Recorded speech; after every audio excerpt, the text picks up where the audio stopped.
My mother-in-law called me from the back seat of a taxi, screaming so loudly I had to hold the phone away from my ear. Mark, what did you do? Behind her, I could hear my father-in-law shouting at the driver, "This is the wrong hotel! Turn around! The resort is on the coast!" I looked through the floor-to-ceiling windows of the presidential suite, out over an infinity pool glowing orange beneath the sunset. On the table beside me sat a bottle of champagne in an ice bucket, the same champagne my in-laws had expected to be drinking. I took a sip. "No," I said calmly. "That's the correct address." There was silence. Then my mother-in-law, Linda, spoke in a quieter voice. "What do you mean, correct address?" "I changed your reservation." Another silence. "What?" "You originally booked the Grand Marisol Resort using my credit card without asking me, so I changed the booking." "You changed our room?" "Technically." My father-in-law grabbed the phone. "Mark, there has obviously been some misunderstanding. Tell me where we're supposed to go." I glanced down at the confirmation email. Sunset Motor Lodge, Highway 18, about 2 hours inland. I could practically hear his brain stopping. "The what?" "The reviews say parking is free." "You put us in a motel?" "1 star. You have lost your mind." "Maybe. But after 6 years of being treated like my wife's family ATM, I had finally decided to enjoy myself." "Happy anniversary," I said.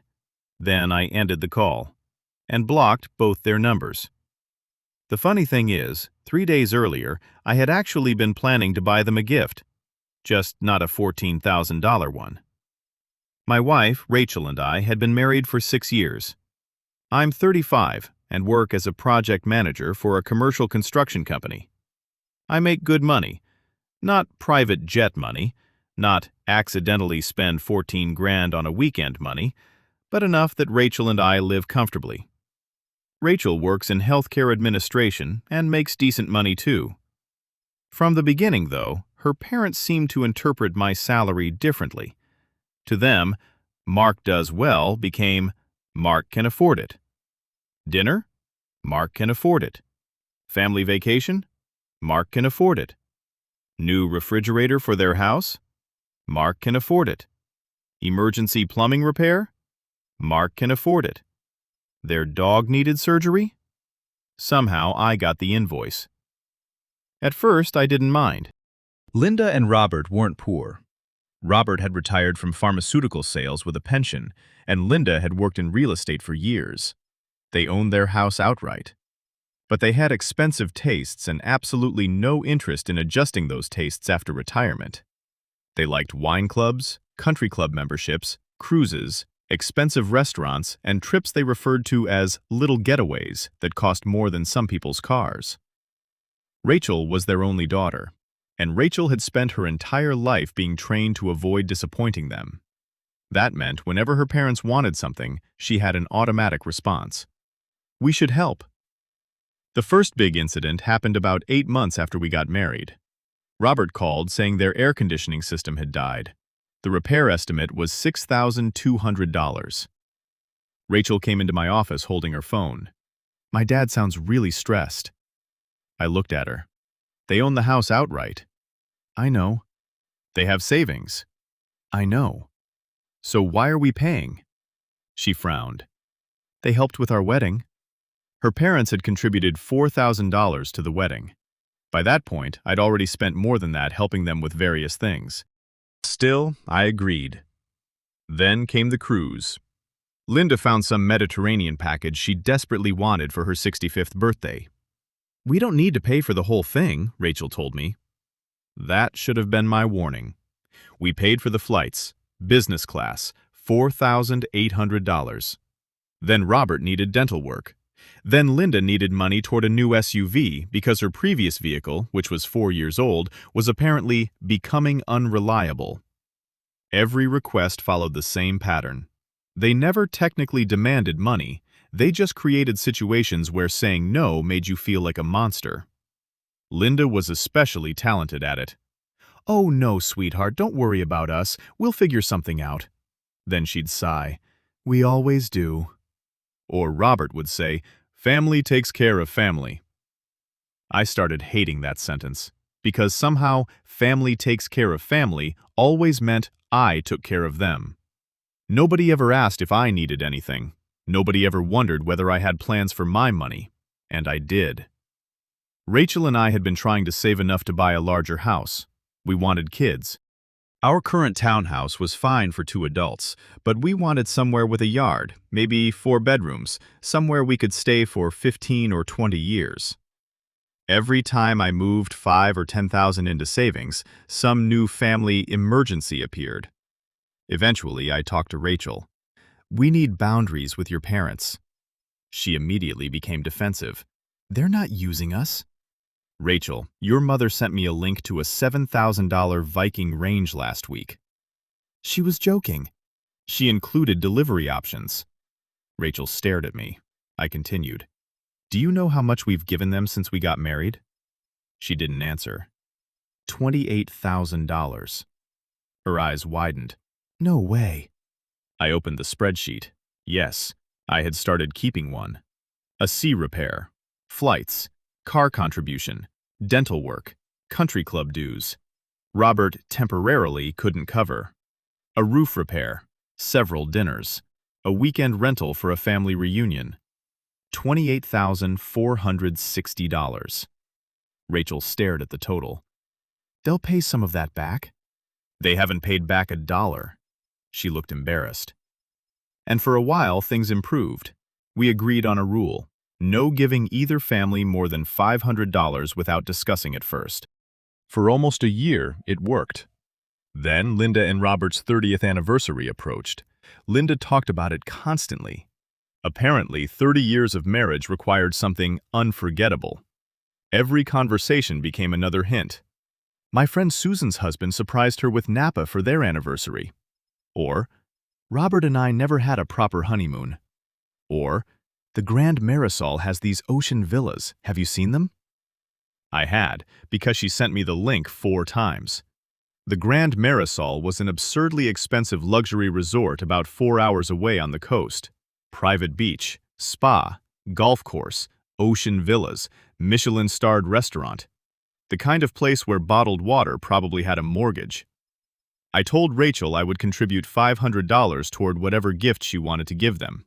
She agreed. 2 weeks later, I was sitting in my office when my phone buzzed. Credit card transaction. $14,281, 281.62. At first, I assumed fraud. I immediately opened my banking app. Merchant, Grand Marisol Resort and Spa. For several seconds, I just stared. Then I called Rachel. "Did you book something at Grand Marisol?" There was a pause. Too long. "Why?" "Rachel." Another pause. "My parents booked their anniversary trip." "With my card?" "They didn't have enough room on theirs." I actually laughed, not because anything was funny, because sometimes your brain doesn't know what else to do. $14,000? They upgraded some things. Some things? It's their 30th, Mark. I stood up. I don't care if it's their 100th. Why is their vacation on my credit card?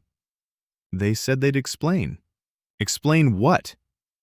Almost on cue, another call came through. Linda. I merged it. She sounded cheerful. "Mark, I suppose you saw our little surprise?" I couldn't believe the phrase. "Your surprise?" "Our anniversary trip." "You charged $14,000 to my card." "Well, technically, yes." "Without asking." "Oh, don't be dramatic. Rachel said you were planning to get us something." $500. She laughed. Actually laughed. "Oh, Mark, what were we supposed to do with $500 at the Grand Marisol?" Not go. That was the obvious answer. Instead, I said, "How did you even get my card information?" Another silence. Then Rachel said quietly, "Mom still had it from when you booked their flights last year." I closed my eyes. Linda continued like none of this mattered. "We thought of it as your anniversary gift to us."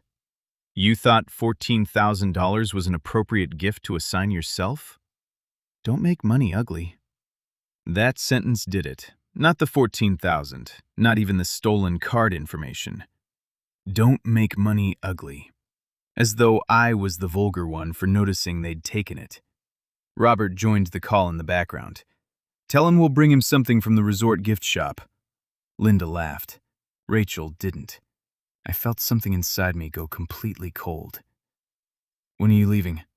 Linda brightened. Friday morning, 3 nights. We booked the Ocean Royal Villa. It's gorgeous. Private plunge pool, butler service, everything. Wonderful. She hesitated. Wonderful? Happy anniversary. Then I hung up. Rachel came home 2 hours later. I was cooking dinner. She entered the kitchen cautiously. Mark? Hey. She watched me chopping onions. You not mad? Oh, I'm furious. She swallowed. I told Mom they shouldn't have done it. Did you tell them to cancel it? Silence. That was my answer. Rachel. They're excited.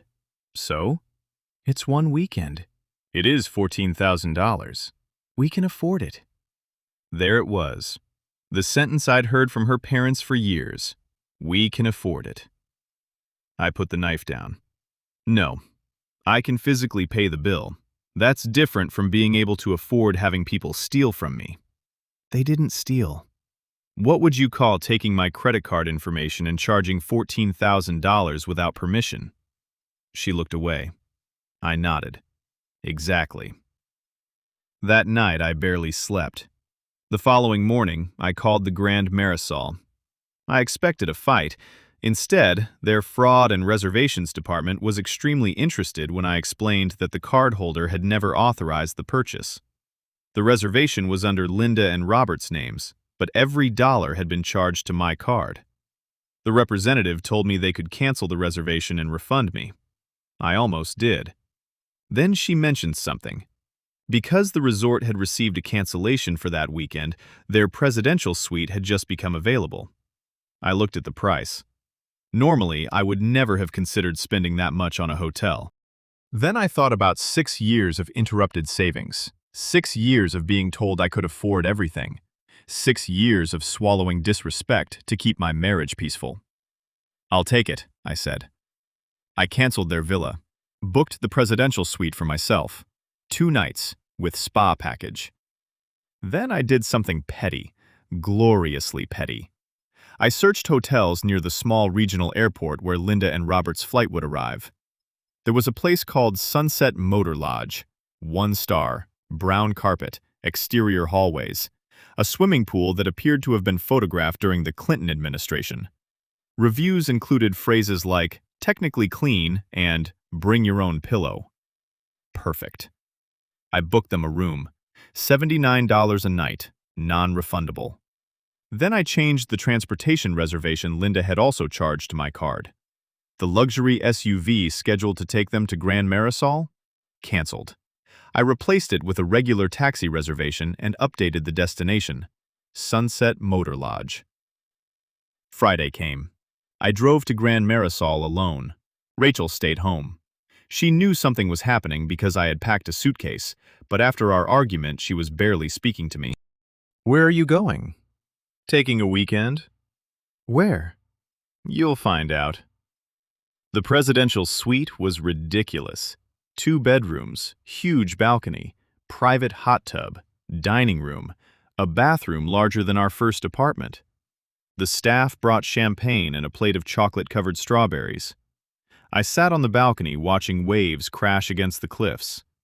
For the first time in years, nobody was asking me for anything. Around 6:30 p.m., my phone rang. Linda. I answered. Mark, what did you do? That's when the taxi had dropped them at Sunset Motor Lodge. I delivered my little happy anniversary speech and blocked them. 5 minutes later, Rachel called. What did you do? I corrected the unauthorized charge. My parents are standing at some motel 2 hours from the resort. They have a reservation. Mark! The room has 2 queen beds. This isn't funny. I agree. Credit card fraud isn't funny. They're humiliated. Who are they humiliated in front of? The motel clerk? Mom is crying. I looked at the ocean. Did she cry when she spent $14,000 of our money? You booked yourself a suite. With my own money. That's the important difference. Rachel was silent. Then she said, You're punishing them. No, I'm refusing to reward them. You could have just canceled everything. I could have. Then why didn't you? Because I needed the lesson too. That was the truth. For years I'd acted like every dollar I earned belonged to everyone except me.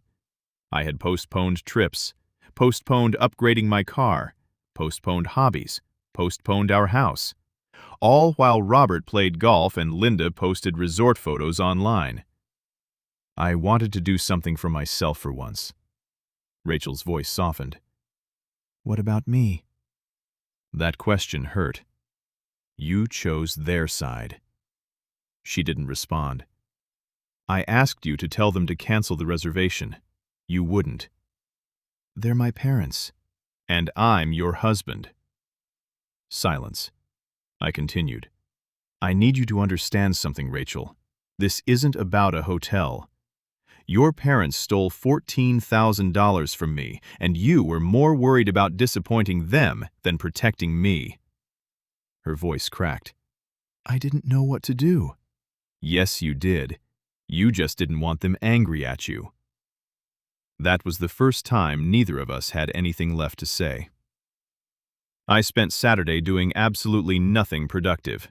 Massage, breakfast overlooking the ocean, swimming, a steak dinner that cost an offensive amount of money, and I felt fantastic. Meanwhile, apparently, the apocalypse was occurring at Sunset Motor Lodge. Linda and Robert refused to stay after seeing the room. They tried calling Grand Marisol themselves. The resort told them their original reservation had been canceled by the paying cardholder and there were no comparable rooms available. They eventually found another hotel about 40 minutes away, a perfectly respectable 3-star place. They had to pay for it themselves. That, according to Linda, was the ultimate humiliation. Robert sent me an email because I'd blocked his number. The subject line was, "You have crossed a line." I opened it while eating pancakes. He wrote 3 paragraphs about respect. Respect, from the man who used my credit card without permission. He demanded reimbursement for their replacement hotel, taxi costs, and the dinner reservation they'd missed. I replied with one sentence.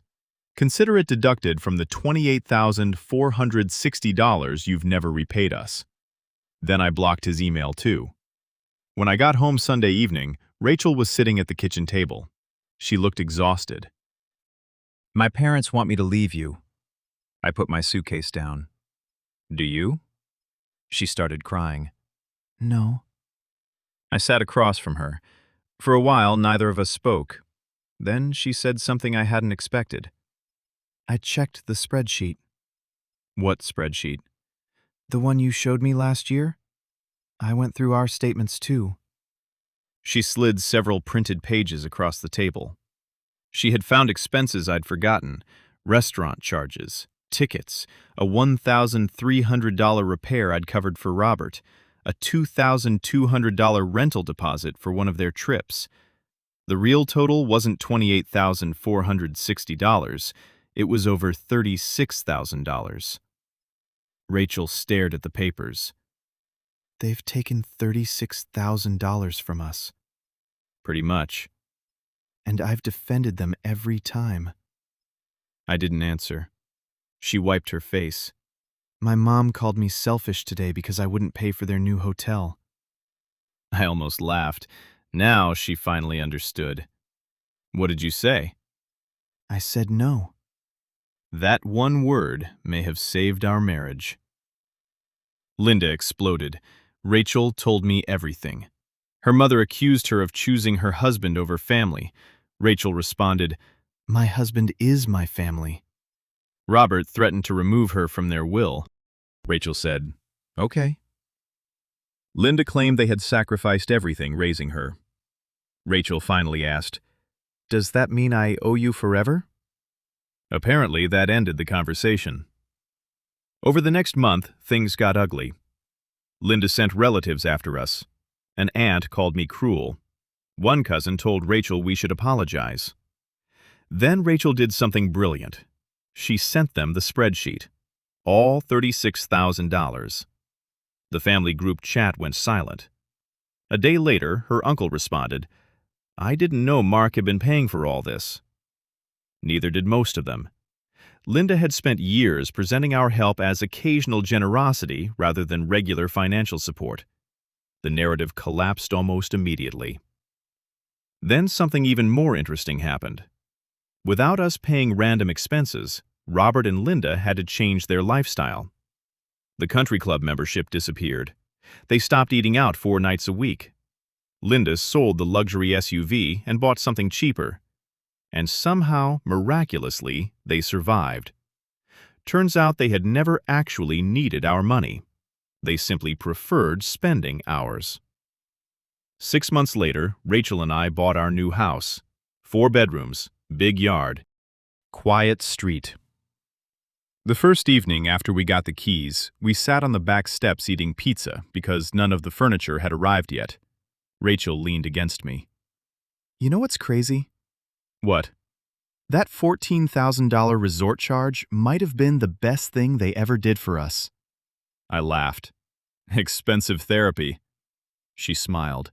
Then her expression became more serious. I should have stood up for us sooner. We both should have. Because I had participated too. Every time I paid just to avoid conflict, I taught them that conflict worked. Every time I surrendered because it was easier than saying no, I made the next demand inevitable. People talk about boundaries like they're cruel. They're not. A boundary doesn't tell someone else what they can do. It tells them what you will do when they cross the line. Robert and Linda were free to believe their daughter and son-in-law owed them luxury vacations, and I was free to stop paying. About a year after the Grand Marisol incident, we received an envelope, no return address. Inside was an anniversary card, from Robert, for our 7th anniversary. The message was short. Hope you two have a wonderful weekend. Dinner is on us. There was a $100 restaurant gift card inside. Rachel stared at it. Is this an apology? Closest we're probably getting. She laughed. We used it. And no, I never apologized for Sunset Motor Lodge. Linda still refers to that weekend as the MOTEL incident. I call it the weekend I finally grew a spine. Because the most important part wasn't that my in-laws spent their 30th anniversary 40 minutes from an airport beside an ice machine that sounded like farm equipment. It wasn't that I got the presidential suite. It wasn't even watching their faces in the photo Rachel's cousin secretly sent me after the taxi dropped them off beneath the flickering vacancy sign. The important part was what happened afterward. They learned my wallet wasn't family property. Rachel learned that keeping peace with her parents wasn't worth sacrificing peace in our marriage. And I learned that being generous doesn't require being obedient. These days, Linda and Robert pay for their own vacations. We pay for ours. And whenever someone jokes that maybe I should surprise them with another anniversary trip someday, I smile. Because I already know the perfect place. Parking is free.